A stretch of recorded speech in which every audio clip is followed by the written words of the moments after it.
El 10 de agosto de 2018 era una típica tarde de verano en el Aeropuerto Internacional de Seattle-Tacoma. El sol se estaba poniendo sobre el estrecho de Puget, proyectando largas sombras sobre las pistas y dentro de la terminal. Los pasajeros esperaban sus vuelos mientras tomaban café y afuera, en la plataforma, todo era como de costumbre. Entre el personal de tierra que trabajaba ese día estaba un hombre llamado Richard Russell, aunque casi todos los que trabajaban con él lo llamaban Biebo, que era un apodo familiar. Tenía 28 años, era originario de Basilija, Alaska, y llevaba trabajando para Horizon Air un poco más de 3 años en ese momento. Estaba casado, cursaba estudios superiores mediante clases en línea y participaba activamente en su comunidad religiosa local. Un esposo y amigo divertido pero cariñoso, según casi todos los relatos. Su cargo en Horizon era agente de servicio en tierra con el equipo de remolque, lo que significaba que hacía un poco de todo. Eso incluía cargar equipaje, guiar aviones hasta su posición y operar el remolcador para mover aviones por la plataforma. No era un trabajo glamuroso y no pagaba mucho, pero a Russell no parecía importarle. Era muy querido por sus compañeros, conocido por bromear y publicar videos divertidos en línea. Hola, soy Bibo Russell y soy agente de servicio en tierra. Eso significa que levanto muchas maletas, muchísimas maletas, demasiadas maletas. Una morada. Para su empleador, probablemente era solo otro trabajador del aeropuerto, con un chaleco reflectivo, alguien que podías cruzarte en la rampa sin pensarlo 2 veces.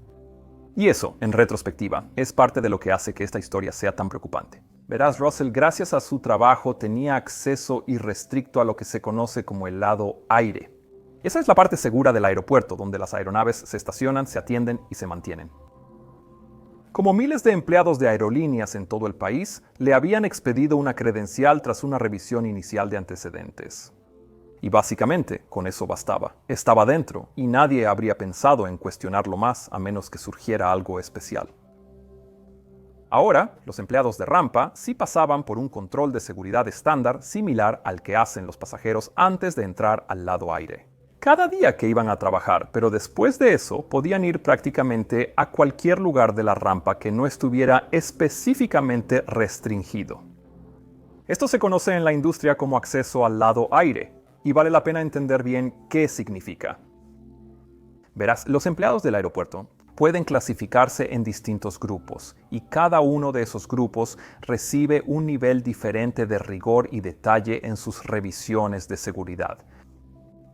El primer nivel corresponde a los empleados que trabajan en lugares como restaurantes de comida rápida o tiendas dentro de la terminal. Esos controles tienden a ser más ligeros, ya que esos trabajadores solo necesitan autorización para entrar a las áreas estériles más allá del filtro de seguridad de pasajeros, pero no a las rampas. El siguiente nivel de escrutinio aplica para el personal con acceso al lado aire, como era Russell, y esos sí tienen acceso a las áreas seguras donde los aviones se estacionan, cargan y mantienen. Y la mayoría de las verificaciones para ese personal se enfocaban en prevenir delitos como robo, contrabando o ayudar a mover mercancía ilícita. No necesariamente en detectar problemas de salud mental o factores de riesgo psicológicos. Así que es importante destacar que estos empleados no están sometidos a los mismos exámenes psicológicos que sí reciben los grupos más examinados. Las tripulaciones de vuelo, tripulaciones de cabina y los controladores aéreos. Pero dicho eso, tampoco está claro si incluso esos exámenes psicológicos habrían podido detectar lo que Richard Russell estaba a punto de hacer. Y absolutamente nada en su actitud, relaciones sociales o pasatiempos daba alguna pista. Según todos los testimonios, era un joven encantador. Quizás extrañaba un poco su hogar en Alaska, pero nada más.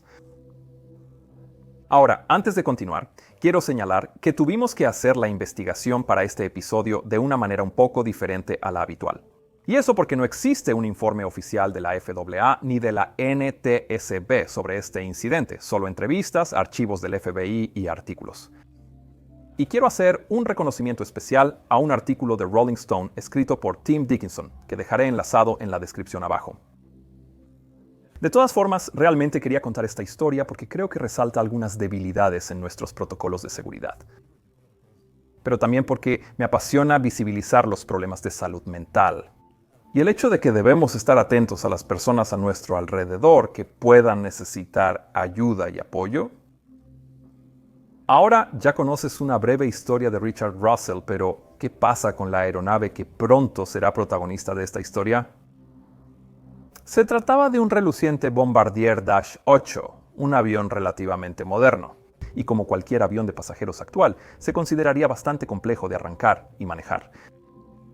Pero para alguien con tiempo, acceso y curiosidad, los procesos más básicos no serían imposibles de aprender, lo cual vale la pena recordar. La serie Dash 8-400, también llamada Q400, es un biturbo hélice mediano fabricado por Bombardier en Canadá. Tiene dos motores Pratt & Whitney P-Valve 150 y un alcance de unas 1100 millas náuticas. En el momento de esta historia, era el caballo de batalla de la flota de Horizon, haciendo saltos cortos por todo el noroeste y la costa oeste. Y como muchos aviones regionales, a veces quedaban estacionados en posiciones remotas entre vuelos lejos de la terminal. En esos casos no estaban custodiados ni bloqueados, porque ¿para qué habrían de estarlo? Se asumía que cualquiera presente en el lado aire estaría autorizado, e incluso si alguien subía a bordo, la preocupación era más que manipularan el avión o robaran piezas, no que lo robaran completo. Esa confianza en los empleados del aeropuerto como Russell se extendía también al uso de ciertos sistemas, como la APU, la unidad de potencia auxiliar, por ejemplo.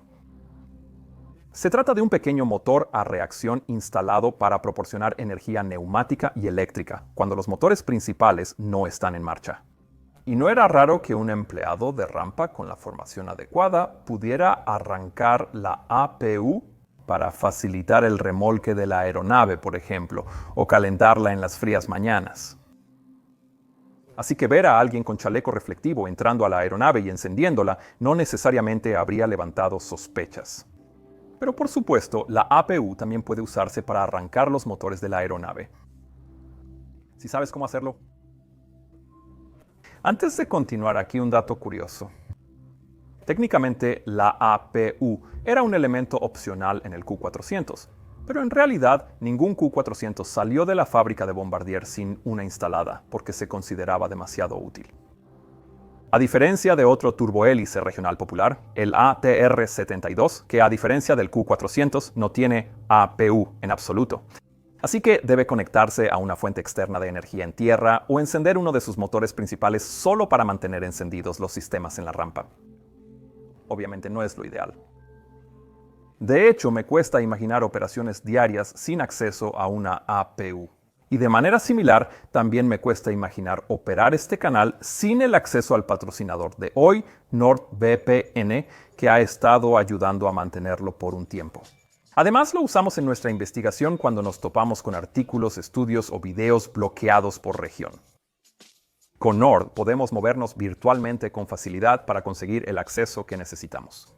O para encontrar los mejores precios en hoteles, vuelos y autos de alquiler, ya que esos pueden variar enormemente según el lugar desde el que reserves. Nord también ofrece potentes herramientas de ciberseguridad, algo cada vez más importante hoy en día. Y una de ellas, Threat Protection Pro, te protege incluso si el VPN no está en uso activo. Con cientos de servidores en más de 60 países, los servicios de Nord son rapidísimos. Y puedes usar el mismo plan en 10 dispositivos distintos, protegiendo así a toda tu familia. Ahora mismo, mis espectadores obtendrán 4 meses extra gratis al usar este código QR o entrando a nordvpn.com/pilot y registrarse en el plan de 2 años. Muchas gracias, Nord. Ahora continuemos con la historia. Sabemos, por entrevistas realizadas después, que Russell había pasado bastante tiempo viendo videos de cabina en YouTube. También era aficionado a los videojuegos, incluidos simuladores de vuelo, y había publicado clips en tono ligero desde la rampa, bromeando sobre su trabajo y las curiosidades de trabajar en un aeropuerto. Y aunque nada de eso levantó sospechas en su momento, más tarde quedaría claro que Russell era mucho más curioso y capaz de lo que cualquiera de sus colegas o jefes había imaginado. Pero también hubo algunas señales de alerta. Un piloto de SkyWest Airlines, que, según el Seattle Times, habló luego con las autoridades, había encontrado 2 veces a Russell dentro de la cabina de su avión cuando estaba estacionado en SeaTac. Una vez, Russell incluso le preguntó si podía observarlo haciendo los procedimientos prevuelo. Y en otra ocasión lo encontró junto con otro trabajador de rampa en la cabina encendiendo interruptores. Ahora, con el beneficio de la retrospectiva, esto obviamente no era bueno. Pero en ese momento entiendo cómo podía verse simplemente como el interés profundo de alguien muy apasionado por la aviación. Y recuerda, probablemente había sido entrenado para operar cosas como la APU y las luces, así que podía estar autorizado a accionar algunos interruptores cuando fuera necesario. Pero tan importante como la preparación que parece haber hecho Russell fue lo que no hizo. No parece que tuviera un gran plan sobre lo que quería lograr con la maniobra que estaba por hacer. Aunque su preparación y curiosidad parecían sugerir que al menos alguna idea había rondado en su mente durante un tiempo. Y aquí es donde realmente comienza a formarse el panorama completo. No solo de las acciones de un hombre, sino del entorno en el que operaba. Un entorno donde las verificaciones de antecedentes ocurrían solo una vez, donde el apoyo en salud mental era prácticamente inexistente y donde los límites entre curiosidad y capacidad no siempre eran claros. Ese era, en fin, el mundo del que Russell formaba parte, y ese tranquilo viernes por la tarde fue a trabajar por última vez. Marcó entrada poco antes de las 14:30 hora local en Seattle para un turno normal, moviendo maletas, ayudando a remolcar aviones y en general manteniendo la rampa en funcionamiento. Nadie notó absolutamente nada distinto en él. Fue cordial con los compañeros, saludó a la gente en la plataforma, charló un poco aquí y allá, como siempre lo hacía. Pero lo que nadie sabía era que en algún momento de ese día, Russell debió de haber tomado una decisión. Ahora ya iba en serio. Alrededor de las 19:15, justo cuando el turno de la tarde daba paso al inicio de la noche, dejó su área de trabajo habitual y se dirigió hacia un rincón tranquilo del aeropuerto. Un puesto remoto conocido como 1 Alpha, ubicado lejos del bullicio de la terminal de pasajeros. Y estacionado en ese puesto había un Bombardier Q400 con matrícula November 449 Quebec X-Ray. Esta aeronave era operada por Horizon Air, la filial regional de propiedad total de Alaska Airlines. Y más temprano ese día había completado su último vuelo programado desde la isla de Vancouver, de regreso a Seattle. Estaba programado para volar nuevamente al día siguiente, pero en ese momento estaba desocupado y simplemente aparcado allí. Posiblemente para algún trabajo ligero de mantenimiento o simplemente apartado hasta que volviera a ser necesario. Como mencioné antes, no había guardias de seguridad vigilando directamente la aeronave, pero sí había cámaras apuntando hacia ella. En ese momento, el guardia de turno estaba ocupado ayudando a un vehículo a acceder por una puerta en otra parte del aeropuerto.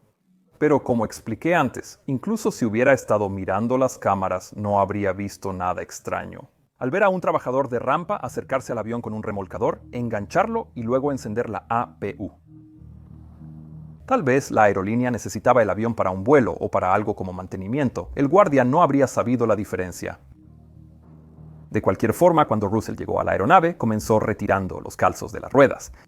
Luego conectó su remolcador a la rueda de nariz, después abrió el avión y subió para encender la APU. Debió entonces usar el conocimiento que había obtenido de esos videos de YouTube y simuladores de vuelo para configurar la aeronave, lo suficiente como para poder arrancar sus motores. Como dije antes, esto no sería sencillo, ya que hay que seguir todos los pasos en un orden más o menos correcto. Y también entender cómo configurar el aire sangrado de la APU para lograrlo con éxito. La aeronave debió de tener algo de combustible en sus tanques desde su vuelo anterior, o quizá ya estaba abastecida para el siguiente. Es difícil saberlo, pero probablemente no tenía tanto combustible, como veremos pronto.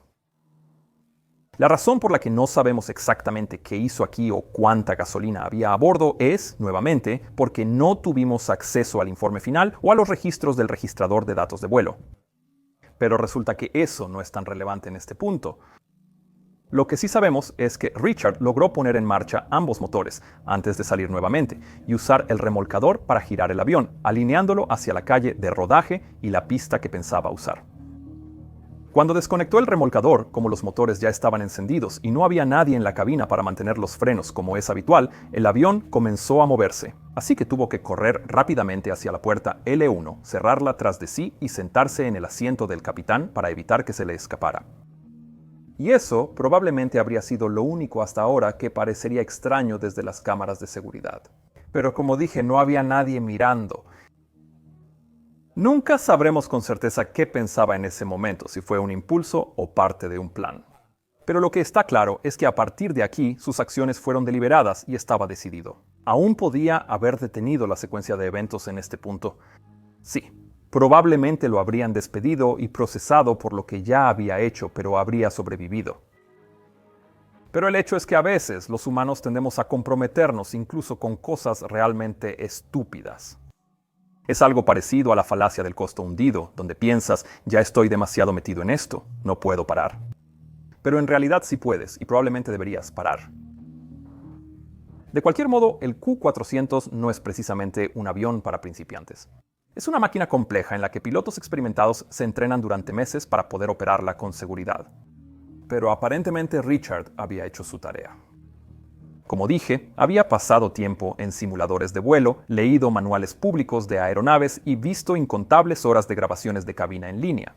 Así que, con el tiempo, pieza por pieza, probablemente reunió el conocimiento suficiente para mover el avión y configurarlo de forma que también pudiera despegar. Obviamente no tenía licencia de piloto y, según los investigadores, nunca recibió formación formal de vuelo. Pero sabía lo justo y los sistemas a bordo no estaban diseñados para detenerlo. Como dije al principio, el Q-400, como cualquier avión comercial, no tiene llave de encendido ni cerradura de ningún tipo. La seguridad de los aviones de pasajeros se basa por completo en no permitir que la persona equivocada se acerque al avión en primer lugar, algo que evidentemente falló aquí. Pero quiero enfatizar que, aparte de la intención de Russell, el sistema subyacente funcionó como estaba previsto. Simplemente no había previsto que una amenaza interna pudiera manifestarse de esta manera. Similar a como las horribles acciones del primer oficial del vuelo Germanwings 9525 nunca se habían considerado posibles hasta que ocurrió 3 años antes de esto. En cualquier caso, mientras todo esto sucedía, ninguno de sus compañeros había notado inicialmente que Russell faltaba. Y eso no fue un descuido. Probablemente era algo normal en ese momento. Los trabajadores de rampa como Russell operaban en gran medida sin supervisión. Y yo mismo he trabajado en rampa en la misma función en mi país, Suecia. Y puedo dar fe de que mientras estuvieras presente cuando tocaba trabajar, como cargar o descargar una llegada, a nadie le importaba mucho qué estaba haciendo uno en el resto del tiempo. A las 19:32, el November 449, Quebec X-Ray comenzó de pronto a avanzar hacia la pista. Al principio no generó alarmas. El avión rodaba lentamente desde su puesto, cruzando la plataforma como si se estuviera reposicionando para mantenimiento o traslado. Y este tipo de movimientos en tierra son comunes en aeropuertos grandes, aunque en cuanto entra en el área de maniobras, la plataforma activa, calles de rodaje y, por supuesto, la pista, debe tener una autorización del control de tránsito aéreo. Pero fuera de esa área y a distancia, para los de la torre podía parecer algo bastante rutinario. Tal vez el avión estaba haciendo una prueba de motores o necesitaba moverse hacia un área de mantenimiento. Aún así, debió solicitar autorización para encender motores y quién sabe, quizá alguien olvidó eso. Pero muy pronto los controladores se dieron cuenta de que algo definitivamente no estaba bien. Esta aeronave no respondía a las llamadas por radio, no había presentado plan de vuelo, no había solicitado retroceso y encendido, y no coordinó nada con despacho. Así que cuando el avión salió a la calle de rodaje Charlie, los controladores de la torre de SeaTac concentraron toda su atención en esta aeronave rebelde. El Q-400 continuó rápidamente su movimiento no autorizado hacia la pista 16 central, mientras los controladores intentaban desesperadamente obtener una respuesta. Aeronave en Charlie, alineándose en pista 16 central. Diga su indicativo. Llamaron por radio, pero no hubo respuesta. El controlador repitió la misma pregunta, pero aún así solo obtuvo silencio del Q-400 que rodaba. Pasaron unos segundos más y el tono del controlador cambió, casi gritando al preguntar. ¿Quién es la aeronave en pista 16 central? A este punto, probablemente ya habían aceptado que algo definitivamente no estaba bien, pero no sabían cómo iban a detenerlo. Verás, una vez que el November 449 Quebec X-Ray empezó a rodar por sus propios medios, habría sido increíblemente peligroso acercarse. El Q400 tiene dos hélices de 6 palas que miden 3 metros de diámetro. E incluso al ralentí, esas palas giran a unas 1000 RPM, así que acercarse no era una opción. Supongo que, en teoría, algún vehículo podría haberse usado para bloquear su paso si alguien hubiera pensado rápido en eso. Pero dado que no sabían la intención de la persona en la cabina, eso también habría sido extremadamente peligroso. Todo esto significaba que, una vez que Russell estaba en movimiento, simplemente no había una buena forma de detenerlo, ya que ahora comenzaba a alinearse con la pista 16 central, la pista central de despegue de SeaTac. En ese momento, un piloto de Alaska Airlines que esperaba su turno de salida en la calle de rodaje intervino en la frecuencia para informar lo que veía. Sus llantas están humeando a izquierda y derecha ahora mismo, mientras rueda por la pista. Salió volando desde el área de carga frente a Delta y solo hay un piloto allí dentro. Y como respuesta, el controlador de torre simplemente confirmó lo obvio. De acuerdo, ni siquiera estoy hablando con él. Increíblemente, Russell no solo había logrado encender la aeronave, luego rodar con el gran biturbohélice y alinearlo con la pista, sino que aparentemente también pudo configurar correctamente los flaps, ajustar el trimado, poner las hélices en automático y rotar con seguridad. Todo sin entrenamiento formal. La razón por la que las llantas echaban humo probablemente era por fuerzas laterales, mientras trataba de mantener el avión centrado en la línea, sin realmente saber cómo hacerlo.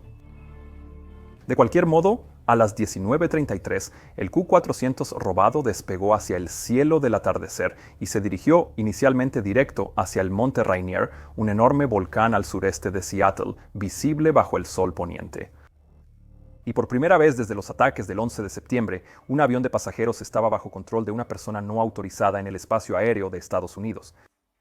Y eso después de haber sido robado en uno de los aeropuertos más concurridos de Estados Unidos. Un escenario antes impensable. En circunstancias normales, el espacio aéreo en el que vuelan los aviones es un entorno altamente coreografiado. Cada aeronave vuela de acuerdo a un plan de vuelo, se comunica con control de tránsito aéreo y sigue instrucciones claras para evitar conflictos. Pero cuando alguien entra en ese sistema, sin anunciarse, sin plan de vuelo y sin intención de seguir los procedimientos, todo empieza a desmoronarse rápidamente. Los controladores aéreos están entrenados para manejar el tráfico dentro de una estructura predecible, no para lidiar con aeronaves rebeldes actuando sin coordinación. Así que incluso algo tan básico como la separación entre aviones se convierte en una pesadilla, ya que no puedes planear alrededor de alguien que no juega con las mismas reglas. En tierra, los pilotos de Alaska Airlines ahora advirtieron: Torre, tienen que llamar y despachar cazas ya. Lo que quiso decir con eso fue que se enviaran los cazas de la Fuerza Aérea de los Estados Unidos.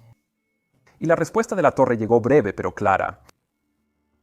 Sí, lo estamos haciendo. Casi de inmediato, los controladores aéreos iniciaron protocolos de emergencia.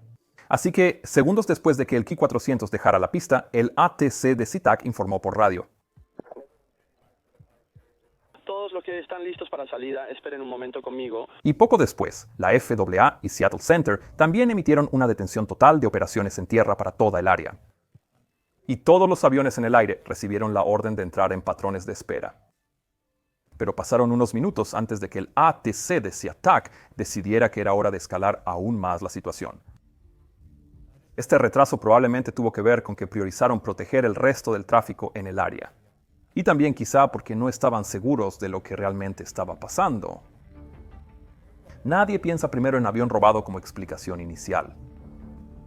De cualquier modo, una vez que decidieron escalar, su primer movimiento fue llamar al Comando de Defensa Aeroespacial de Norteamérica, o NORAD. Mucha gente conoce al NORAD por películas como Juegos de Guerra, pero en realidad monitorean todas las amenazas al espacio aéreo en Norteamérica, no solo ataques con misiles. Esto se volvió especialmente cierto después del 11 de septiembre, cuando la amenaza de secuestros y el uso de aviones como armas se mostró muy real. Pero activarlos también implicaba un pequeño riesgo aquí. Si en realidad se trataba de una extraña falla de radio o un enorme malentendido de procedimientos, enviar cazas para interceptar al avión podía añadir riesgo. Así que llamar al sector occidental de NORAD y decirles que un avión había sido secuestrado no era algo que quisieran tomar a la ligera. Todo esto significó que las primeras indicaciones al NORAD fueron solo que un avión había despegado sin autorización. Y eso es algo que ocurre de vez en cuando por errores de comunicación, por lo que no siempre se toma tan en serio. Así que inicialmente no hubo reacciones directas a la llamada, aparte de ordenar a los pilotos de caza que se equiparan, básicamente, que se prepararan. Pero los cazas no fueron despachados de inmediato, y eso luego sería muy criticado. Aproximadamente 10 minutos después del despegue, los controladores finalmente lograron contactar a Russell en la frecuencia de salida. Y su primera declaración por radio fue reveladora, si no otra cosa. A una pregunta que no quedó grabada en las cintas del ATC, Russell simplemente respondió: Hombre, soy un agente de servicio en tierra, no sé qué es eso. Lo arranqué y lo hice andar un par de horas, supongo, pero sí, no sabría cómo aterrizarlo. En realidad no planeaba aterrizarlo. Ahora bien, NORAD había sido informado de esta situación unos 7 minutos después del despegue, así que ya rastreaban el vuelo y discutían qué hacer. Y en respuesta a este primer contacto radial, los controladores volvieron a llamar a NORAD con una actualización. El piloto sonaba suicida. Ahora, la primera maniobra de Russell con la aeronave lo llevó alrededor del monte Rainier, una curva cerrada alrededor del pico de 14.500 pies que lo hizo desaparecer temporalmente del radar y todo contacto radial se perdió brevemente. Pero a las 19:48 el Q-400 finalmente reapareció. El contacto radial con Russell fue intermitente al principio, antes de que el ATC lograra pasarlo a un canal discreto. Y después de rodear el monte Rainier y salir de nuevo, Russell apuntó su Q-400 de regreso hacia el estrecho de Puget y la aeronave parecía ganar velocidad. Luego comenzó a orbitar por el espacio aéreo alrededor de la base conjunta Lewis McChord, con su altitud variando constantemente entre 6.000 y 15.000 pies. NORAD, que ya lo seguía activamente, temía que pudiera girar hacia el centro de Seattle, donde miles de personas asistían en ese momento a un concierto de Pearl Jam. Y si lo hacía, las consecuencias podrían ser catastróficas. Ahora no había evidencia de que Russell tuviera intención de hacer algo así, pero obviamente no iban a correr riesgos. Así que, después de que la aeronave llevaba volando casi 15 minutos, los cazas finalmente fueron despachados. A las 20:08, dos F-15 despegaron del Aeropuerto Internacional de Portland, y con autorización para ir supersónicos, los F-15 pronto dejaron un enorme estampido sónico detrás de ellos e interceptaron a Russell en solo unos 7 minutos. Pero no estaban autorizados a disparar, al menos no inicialmente. En ese momento, la determinación del NORAD era que Russell no tenía mala intención. Pero incluso sabiendo que estaba claro que no tenía intención de intentar aterrizar, parecía saber cómo terminaría esto para él. Y eso obviamente no era bueno. Mientras tanto, los controladores de Seattle Center siguieron manteniendo la comunicación con él. Cuando reapareció tras la montaña, empezó disculpándose y diciendo que había tenido que quitarse el micrófono porque necesitaba vomitar. Perdón, se me salió el micrófono, vomité un poco. Ya sabes, espera. Rayos. Y luego continuó diciendo: Hombre, lo siento por esto, espero que no te arruine el día. El controlador mantuvo la conversación, y cuando le preguntaron si se sentía cómodo solo volando el avión, Russell respondió con una nueva confianza. ¿Te parece cómodo solo volando el avión? Oh, claro que sí, es una pasada. Hombre, he jugado videojuegos antes, así que sé un poco lo que hago. Luego continuó proclamando que todo estaba de maravilla y habló emocionado de lo hermoso que era el monte Rainier. Le encantaba el senderismo y la naturaleza. Bien, ¿y puedes ver todo el terreno a tu alrededor? ¿No tienes problema de visibilidad ni nada? No, todo está perfecto. Acabo de dar una vuelta por Rainier, es hermoso. Después de eso, exclamó que creía tener suficiente combustible para ir a ver los Olympics, refiriéndose a otra cordillera cercana. Creo que tengo gasolina para ir a ver los Olympics. Y, sí. Este comentario también muestra que sabía dónde verificar cuánto combustible tenía disponible. Y por lo que dijo, debió darse cuenta de que no tenía tanto. Ahora también empezó a indicar que entendía que el ejército debía haber sido activado, porque preguntó si el controlador iba a darle direcciones hacia los cazas. Pero cuando el controlador le aseguró que no era así, que solo intentaba mantenerlo alejado del tráfico que se aproximaba a SeaTac, Russell volvió a disculparse, diciendo: Oh, de acuerdo, sí, no quiero arruinar eso, me alegra que no esté fastidiando el día de los demás por mi culpa. En realidad es desgarrador leer las transcripciones de esta conversación porque se nota que no era un hombre con alguna misión malvada. Su tono cambiaba constantemente entre disculpas, emoción y miedo, y probablemente ahora era plenamente consciente de la gravedad de lo que había iniciado. El controlador intentó mantenerlo enfocado y también sugirió que debía empezar a pensar en aterrizar la aeronave de forma segura. Ahí tienes la pista justo a tu derecha, a 1 milla más o menos. ¿La ves? Esa es McCord Field. Pero Russell respondió. Oh, hombre, esos tipos me golpearían si intentara aterrizar allí. Creo que también podría arruinar algo allí. No quisiera hacer eso. Y luego, con miedo en su voz, exclamó, Oh, probablemente tengan antiaéreos. Eso probablemente hacía referencia a misiles antiaéreos que tal vez podrían usarse para derribarlo. Pero el controlador explicó con calma que no tenían esas cosas y que solo trataban de ayudarlo a descender con seguridad. A eso Russell respondió que aún no estaba listo para bajarlo. Y también empezó a referirse a que las agujas del combustible bajaban rápido, lo que indica de nuevo que debió despegar sin mucho en los tanques.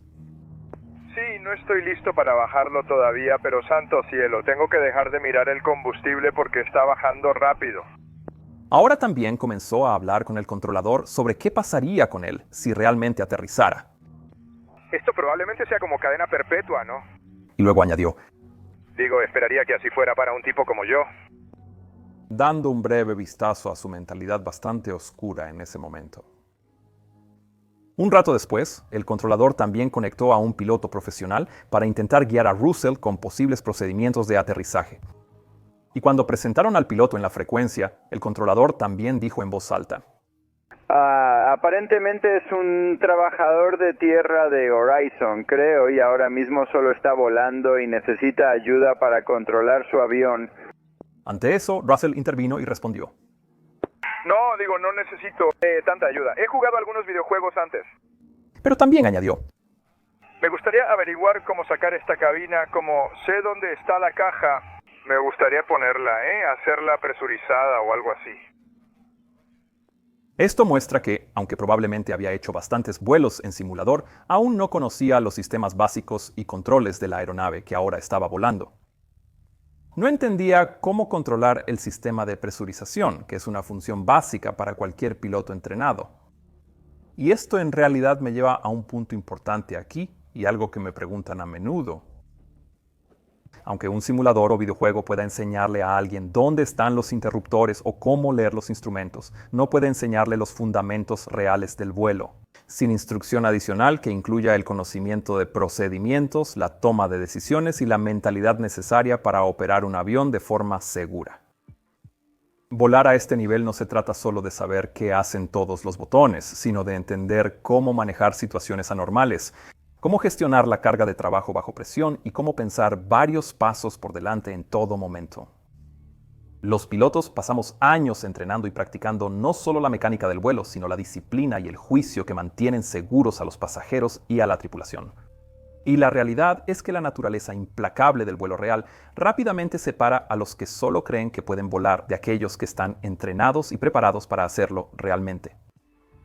Así que, aunque volar simuladores es un gran pasatiempo y puede ser valioso como herramienta de entrenamiento, aún necesitas formación adecuada para volar con seguridad. De hecho, intenté instruir a un amigo mío, Tom Scott, sobre cómo aterrizar un Boeing 737, tanto con como sin piloto automático, usando una radio portátil. Y puedes ver cómo resultó en un enlace que dejaré al final del video. En cualquier caso, el piloto que el control de tránsito aéreo había incorporado intentó guiar a Russell sobre cómo operar los packs de aire acondicionado para presurizar el avión. Hay 3 interruptores en la parte superior. Asegúrate de que los 3 estén en la posición hacia abajo, mirando hacia la nariz del avión. No sabemos si Russell realmente siguió estas instrucciones, pero continuó volando, girando en grandes bucles sobre el área de Seattle. En un momento también vio un ferry del estado de Washington, el MV Calitan, cruzando el estrecho de Puget frente a él y aparentemente eso le dio una idea. Docenas de pasajeros a bordo de ese ferry de repente notaron un turbohélice blanco y azul marino inclinándose hacia ellos. Y el Q-400 pronto pasó sobre la embarcación a baja altitud antes de volver a ascender rápidamente. Algunos a bordo temieron que pudiera intentar impactar el ferry, pero no lo hizo. Mantuvo la distancia y este incidente marcaría lo más cerca que Russell estuvo de lastimar a alguien en tierra. Después de sobrevolar el MV Calitan, Russell hizo ascender de nuevo a su Q-400 desde baja altura. Era una imagen inquietante, un gran avión comercial volando erráticamente pero aún bajo aparente control. Alaska Airlines Q400. ¿Qué demonios está haciendo aquí? No sé, pero nunca debería estar tan bajo aquí. En este punto, los dos F-15 que habían sido enviados seguían de cerca a la aeronave, armados con cañón y misiles. Y estaban listos para tomar cualquier acción necesaria para proteger a la gente en tierra, mientras el vuelo continuaba con comunicaciones intermitentes durante los siguientes minutos. El piloto en la torre intentó obtener algunos datos de vuelo, como altitud y velocidad, de Russell, pero él solo respondió que lo estaba volando manualmente en ese momento. Luego se quejó de tener algo en el oído antes de repente, estallar con enojo hacia el controlador. Maldita sea, Andrew, aquí hay vidas en juego. Y eso debió ser lo último que los controladores y el ejército querían escuchar. Pero el controlador no se inmutó, solo dijo: Está bien, Rich, no digas esas cosas. Y Russell respondió rápidamente aclarando que no quería lastimar a nadie. No quiero herir a nadie. Y luego bromeó. Solo quiero que me susurres cosas dulces al oído. Después de eso, la conversación tomó un tono más ligero cuando Russell preguntó al controlador si creía que Alaska Airlines le daría un trabajo de piloto si lograba esto. Oye, ¿crees que si aterrizo esto con éxito, Alaska me dará trabajo de piloto? Sabes, creo que te darían un trabajo en lo que quisieras si lo logras. Sí, claro. Ahora, tanto el controlador como el piloto intentaron que Russell considerara un aterrizaje en el agua, un amerizaje. Pero a eso, Russell respondió que en cambio quería las coordenadas de una orca que había estado en las noticias, cargando a su cría muerta sobre su espalda en duelo. Y Russell realmente quería ver eso. De nuevo, esto mostraba que estaba lejos de ser algo planeado, solo parecía improvisar sobre la marcha. Su voz por radio también empezó a cambiar, y parecía que su confianza, que nunca había sido tan profunda, finalmente empezaba a resquebrajarse. Tengo mucha gente que se preocupa por mí y va a decepcionarlos. Saber que hice esto. Quisiera disculparme con cada uno de ellos. Solo un tipo roto. Con unos cuantos tornillos flojos, supongo. Nunca lo supe hasta ahora. ¿Sabes? Pero poco después volvió el tono de fanfarronería a su voz al hablar de lo hermosa que era la cordillera bajo él. Hombre, has estado en los Olympics. Son hermosos. Santo cielo. Y cuando empezó a girar de nuevo hacia el sur, de repente exclamó: Oye, piloto, ¿crees que esta cosa puede hacer un backflip? Creo que voy a intentar hacer un tonel. Y si sale bien, bajaré en picada y terminaré la noche. El controlador, intentando mantener la calma, le pidió que lo reconsiderara. Antes de hacer eso, pensemos en esto, dijo el controlador. Tengo a otro piloto que viene para ayudarte. Pero ya estaba ocurriendo. Alrededor de las 20:30, Russell ascendió bruscamente a unos 5,000 pies. Y luego tiró de la palanca, rodó la aeronave, la invirtió y completó un tonel completo. Algo que creo que nadie esperaba que pudiera hacer. Y de algún modo, el Q-400 se mantuvo íntegro al salir de la picada a solo unos 3 metros del agua. Ahora, esta loca maniobra también fue grabada por testigos en sus teléfonos, mostrando al avión entrar y salir del giro sin perder sustentación ni entrar en pérdida. Y justo detrás del Q-400 se veían los dos F-15 siguiéndolo, aún listos para actuar, pero ahora con 2 pilotos de caza un poco impresionados adentro. O al menos eso mostraban después las incrédulas comunicaciones entre ellos. Estos 2 F-15 estuvieron todo el tiempo lo suficientemente cerca como para verlo directamente. Estaban allí para vigilarlo, seguirlo y actuar solo si era absolutamente necesario. Y la preocupación militar no había desaparecido. Russell seguía volando cerca de zonas urbanas aún impredecible, algo que esa última acrobacia confirmó. «Oye, lo hice», dijo Russell, visiblemente orgulloso de sí mismo. «Pensaba que la iba a arruinar y estrellarme contra algo, pero santo cielo, lo logré». Pero incluso después de este gran logro acrobático, Russell nunca mostró interés real en aterrizar.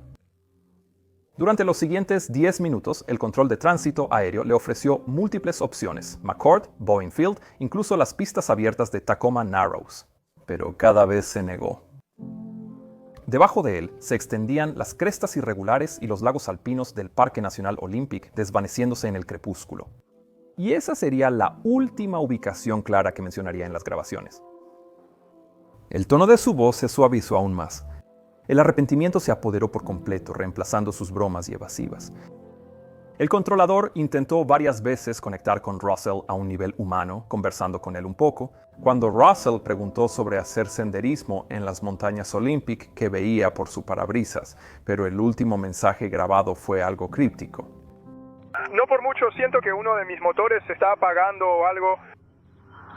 Y eso podría indicar que finalmente se había quedado sin combustible. En ese momento, el avión giró de nuevo, moviéndose hacia el sur y luego hacia el oeste, y ya no habría más llamadas por radio. Finalmente, a las 20:46, después de casi 75 minutos en el aire, el Q-400 descendió repentinamente y se estrelló en una zona boscosa de la isla Catron, un área escasamente poblada del sur del estrecho de Puget.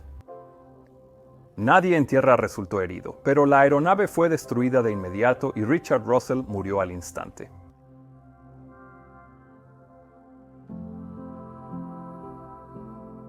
La NTSB, al leer los datos del registrador de vuelo, confirmó más tarde que el choque probablemente fue intencional. Mostró a la aeronave en un deslizamiento lateral significativo durante el último minuto, lo que pudo deberse a esa falla de motor que Russell mencionó.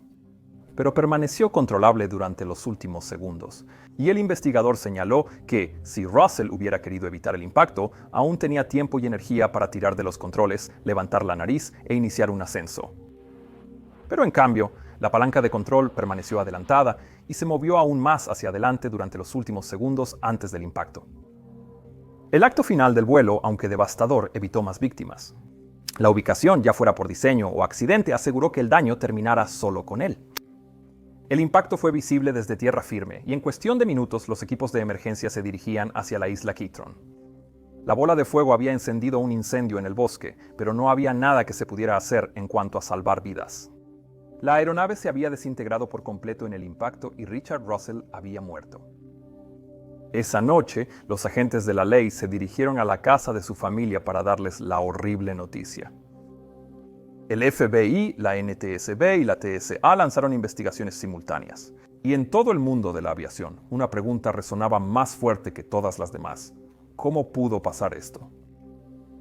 En los días que siguieron comenzaron a aparecer piezas del rompecabezas. Russell no tenía antecedentes conocidos de enfermedades mentales. No dejó ninguna nota, ningún manifiesto, ninguna evidencia de un motivo político o ideológico. No coordinó con nadie y no hizo ninguna amenaza. Era solo un tipo tranquilo que hacía videos graciosos y trabajaba duro. Y por eso no había sido señalado, ni siquiera estaba bajo vigilancia. Simplemente había robado un avión. En el año 2019, el FBI publicó su informe final, confirmando que Russell había actuado solo. No se produjeron brechas de seguridad más allá del acceso que ya se le había concedido. Y aún en retrospectiva, el FBI no estaba seguro de que hubiera alguna forma de haber sabido que lo haría.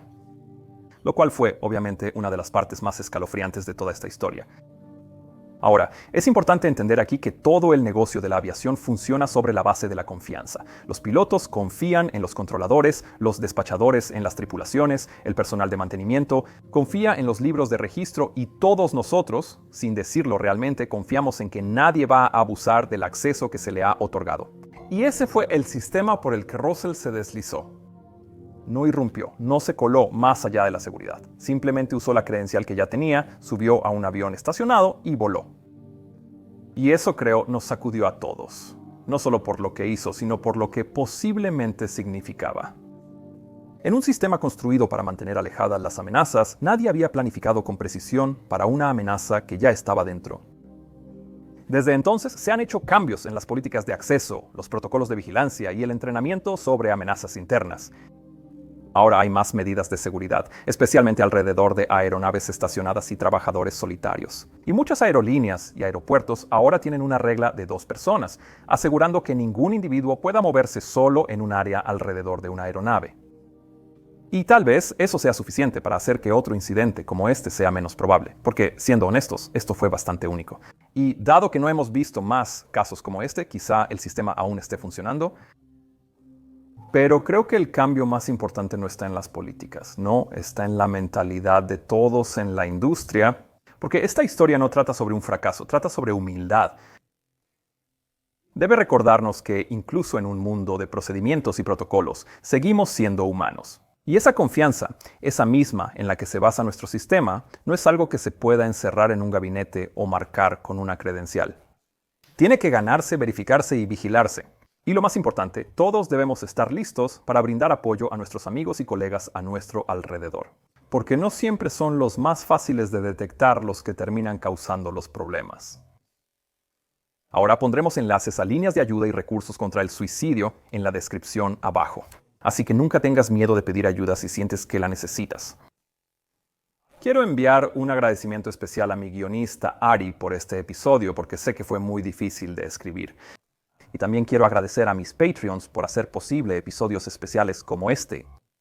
Ahora, si quieres unirte y ver mi próximo episodio antes que todos los demás, quizá incluso hoy, escanea este código QR o entra a patreon.com/Join/MentorPilot y recuerda también revisar la oferta especial de mi patrocinador abajo. Mi nombre es Peter Hornfeld y estás viendo Mentor Pilot. Que tengas un día absolutamente fantástico y nos vemos la próxima. Adiós.